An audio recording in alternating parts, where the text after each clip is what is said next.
Hi, it's Handy Andy Tech Tips here. Well, Microsoft recently announced Copilot Cowork for enterprise customers.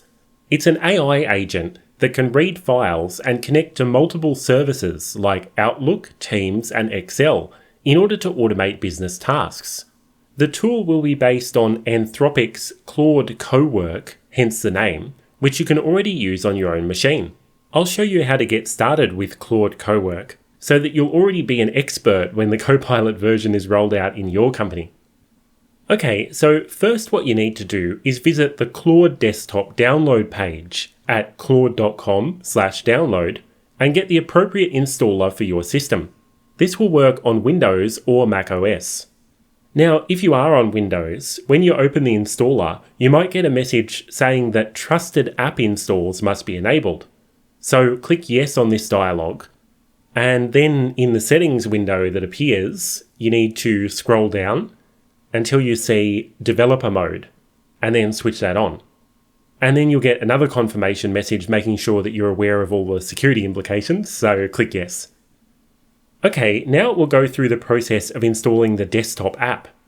When it's done, you'll get this splash screen, and then it will ask you to sign into your Claude account.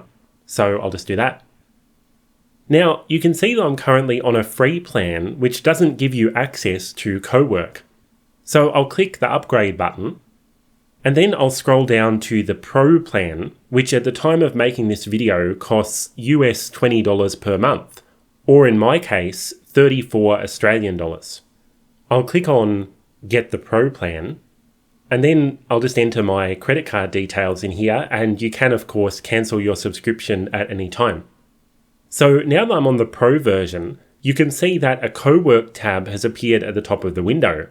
After clicking on it, it will install the virtual machine platform, which is required for Cowork to function on Windows, and then it will ask you to restart your computer. And then it's finally ready to use. Before entering a prompt, I'll make sure it's using the Sonnet model, which is good for most tasks, and then I'll open a new folder that I created on the desktop specifically for Cowork to access. It's good practice to create a sandbox environment like this because you don't want the agent to have access to all the files on your computer in case something goes wrong. So what will I ask it to do? Well, for my first task, I'm going to copy an image to the Cowork folder. And I've taken a photo of a box of CDs, and you can see that the spines are visible on all of them. So this is going to be my prompt. In the folder, there is an image of a box of CDs. I want you to make a new spreadsheet with columns for artist, album name, and catalog number, and then fill in the details of the CDs in the picture. So it's like an OCR and a data entry task. You can imagine that instead of the CDs, your business might have a box of receipts, and you might want to automatically create an expenses spreadsheet based on the amounts listed. This is a good test of that kind of capability. So it's going to set up the workspace and then start the task. Oops, we got an error.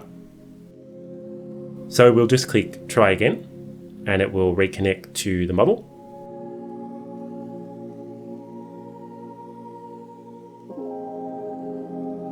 And now you can see that it's giving a list of the different tasks that it's doing in the background. So it's running a skill for spreadsheets, it's running a command, and it's reading the image.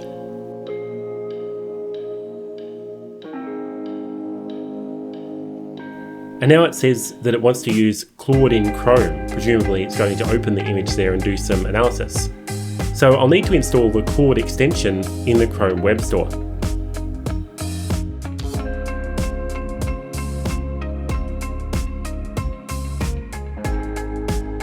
So I've gone back after installing that and it's happy now and it's using that Chrome extension. So we'll just let it go and see how long it takes.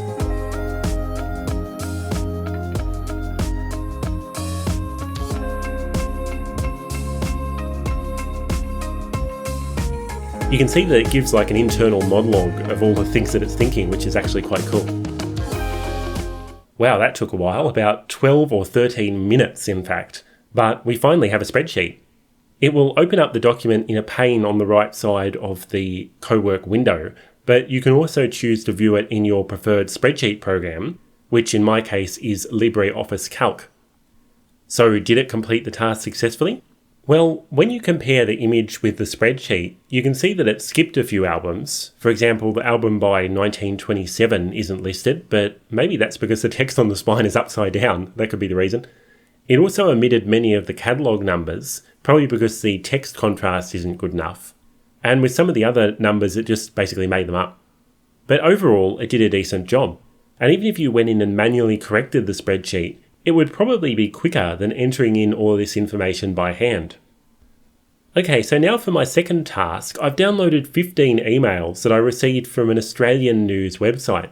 These feature the top headlines of the day, so I've got about 2 weeks of news in this set of messages. When you look at the raw emails I've downloaded in a text editor, you can see that there's a lot of HTML and CSS code in there, along with the actual text. So it'll be interesting to see how well the agent parses the content. Here's my prompt. In this folder, there are 15 emails containing news headlines. I want you to read these emails and do a sentiment analysis on them. Tell me, what were the main themes in the news? Were they generally positive or negative headlines, and why? And what do these headlines tell us about the state of the world? Let's see how it goes.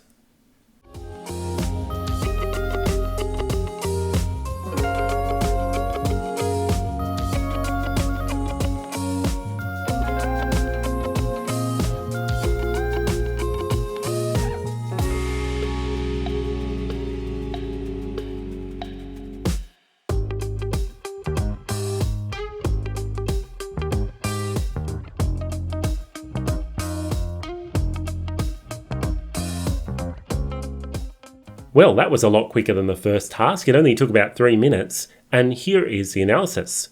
It says there were 121 headlines, and they were mostly about negative topics, of course. However, there were 8 headlines about the 2026 Winter Olympics, one of the few genuinely uplifting themes, apparently. It says that 70 to 75% of their headlines had a negative or anxious tone, which wouldn't surprise me. And as for the state of the world, well, where do we start? Institutions are under stress, polarisation is deepening, ordinary Australians are feeling squeezed, and the world feels more dangerous. But there is a hunger for heroes. The agent claims that these headlines paint a picture of an anxious world that is occasionally capable of joy, but where the joy has to fight hard to get through. Very interesting insight, I've got to say. Well, onto the third and final example task for this video. And I'm going to download an annual report from ASIC, the Australian Securities and Investments Commission. Here is a report in PDF form, and it runs to 276 pages in total. You can see that it has the typical corporate jargon and diagrams, and it's not exactly light reading. So my prompt to Claude Cowork is, in this folder is a PDF report from ASIC. I want you to read this report and then give me the TLDR in a way that would be understandable to a 10-year-old.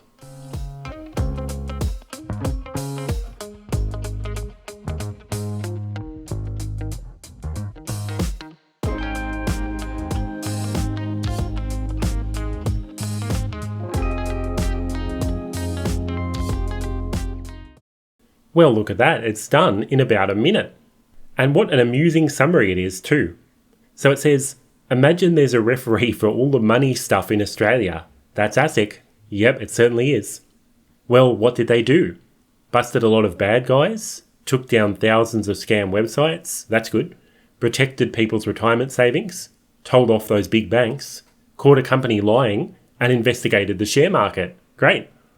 Now, you could say that a summary like this is a task that could be done by a regular LLM and it doesn't need an advanced agent like Cowork. And you'd probably be right. But what I want to do now is slightly more complex. So I'll say, great work. Now can you please save this summary as a nicely formatted PDF file? So this will take advantage of the Cowork skills, in this case a PDF skill, and hopefully generate a nice output.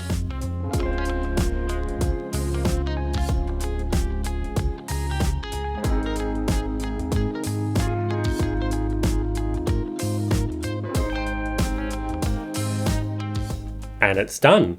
So I'll open the PDF, and yes, that looks great. All of the main takeaways are very clearly highlighted, and you can actually imagine this being quite useful. if the facts and figures quoted are correct. But unfortunately, there are some discrepancies between the summary and the original report. For example, the line about ASIC handing out fines totaling over $100 million, well, that's conflating two figures. The total criminal fines were only $16.8 million, whereas the civil penalties were $104.1 million. So if you were using this summary in, let's say, a classroom setting, you might need to double check it and add additional context to some sections. So what's my final verdict? Well, Cowork brings the same agentic capabilities of coding tools to other types of knowledge work. But as with Codex or Claude Code, you still need a skilled human operator who knows what they're doing and can double check the tool's output and make corrections where needed.